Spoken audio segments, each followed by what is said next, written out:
Enshrined forever in the archives of America's history will be those great men who have guided our country to her destiny as leader of the world's free nations. Here, then, are our presidents. George Washington, first in war, first in peace. His grateful countrymen called him to be their first president. John Adams, first president to live in the White House. Thomas Jefferson, author of the Declaration of Independence. James Madison, Jefferson's Secretary of State, twice elected to the presidency. James Monroe, fifth president. He formulated the Monroe Doctrine. John Quincy Adams, scholar, statesman, son of President John Adams. Andrew Jackson, colorful old hickory, the people's president. Martin Van Buren, first president born an American citizen. William Henry Harrison, the gallant old Indian fighter who died a month after his inauguration. John Tyler, first vice president to succeed to the presidency. James K. Polk, his administration saw Texas admitted to the Union. Zachary Taylor, old rough and ready, found the slavery issue splitting the nation. Millard Fillmore effected a temporary solution by signing the Compromise of 1850. Franklin Pierce, 14th president of the 31 United States. James Buchanan, despite his efforts, the country drifted toward civil war. Abraham Lincoln, he preserved the Union, and his immortal words are still reverently read at the Lincoln Memorial. With malice toward none, with charity for all, let us bind up the nation's wounds.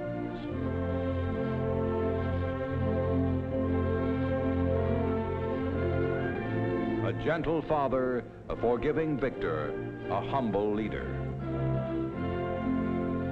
Andrew Johnson, to him fell the momentous problems of Reconstruction. Ulysses S. Grant, a brilliant general, for 8 years he led America at peace.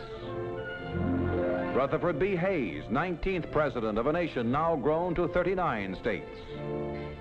James Garfield, victim of an assassin's bullet 4 months after taking office. Chester Arthur, a champion of civil service reform in government. Grover Cleveland, only president to serve 2 non-consecutive terms in the White House. Benjamin Harrison, grandson of the 9th president, William Henry Harrison. William McKinley, 24th president, was assassinated while visiting the Pan American Exposition in Buffalo in 1901. And now, for the first time, a new invention, the motion picture camera, records the inauguration of a president. McKinley rides to the Capitol on a blustery March day. A year later, he was to guide America in the war with Spain. Theodore Roosevelt returned from the Spanish-American War a national idol, and when McKinley was assassinated, he became our youngest president. These were busy, exciting years for America, now becoming a world power. The Panama Canal was started, pure food legislation passed, conservation furthered. The dynamic old Rough Rider steered the ship of state with a resolute, forceful hand. Long after his 7 years as president were over, he remained in the public spotlight, a respected and beloved figure. William Howard Taft, a portly, jovial personality with an infectious chuckle, was the successor Theodore Roosevelt picked to carry on the policies started by him. Taft was the only president to later serve as Chief Justice of the Supreme Court. But while America continued to prosper during his administration, war clouds were blowing across the face of Europe. Woodrow Wilson became president in 1913. War erupted in Europe a year later. America entered in 1917.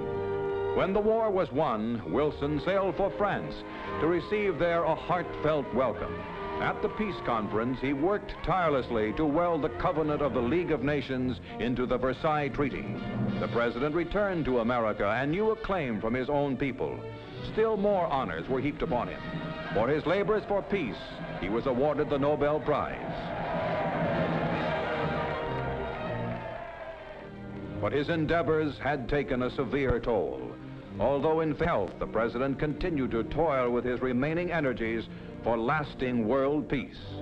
Warren G. Harding embarked the country on the job of returning to a peacetime footing. His easygoing cordiality was exemplified by his campaign, conducted mainly from the front porch of his home in Marion, Ohio. In 1923, the nation mourned his passing. Calvin Coolidge, a man of simple manners and few words, conscientious and scrupulously honest, succeeded to the presidency. The first family shunned the spotlight. With the shrewd conservatism instilled by his New England parents, Coolidge carefully guided the United States, with his wife by his side, through an era of prosperity and rare good feeling. Herbert Hoover had won wide respect for his relief work in Europe after World War I. His were an eventful 4 years in the White House. There was a worldwide depression. Japan sent troops into Manchuria. Adolf Hitler began his rise to power in Germany. The seeds were being sown for World War II. Franklin Delano Roosevelt, energetic, progressive, had been Wilson's Assistant Secretary of Navy and vice presidential candidate before infantile paralysis threatened his brilliant career. But he overcame the crippling illness, was elected governor of New York, nominated for the presidency, and elected overwhelmingly. America was fighting for her life in World War II when Roosevelt, elected for an unprecedented third term, visited American troops in North Africa.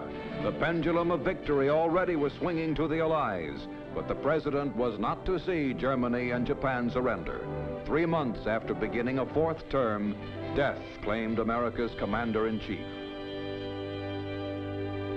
Harry S. Truman took the presidential oath in the green-walled cabinet room of the White House from Chief Justice Harlan F. Stone of the Supreme Court. Reverently, he asked friends, "Give me your prayers." Truman's career was the realization of the great American dream, the country boy who became president. His friendly manner made Americans feel he was plain folks. Dwight D. Eisenhower, sincere and vigorous, a man in any cloth, soldier, educator, or statesman. Architect of victory in Europe, in World War II, he swept the forces of Hitler to total defeat. He returned home and his own people took him to their hearts. In New York, he waved happily as a storm of confetti and ticker tape swirled down around him. He was a man of the hour.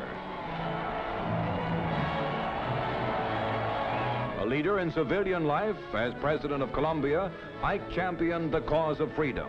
Then NATO called him, and in 1 short year he made allies out of old enemies and helped unify Western Europe. Home again, General Eisenhower engaged in the biggest battle of his career, the battle for the White House, and won an emphatic victory.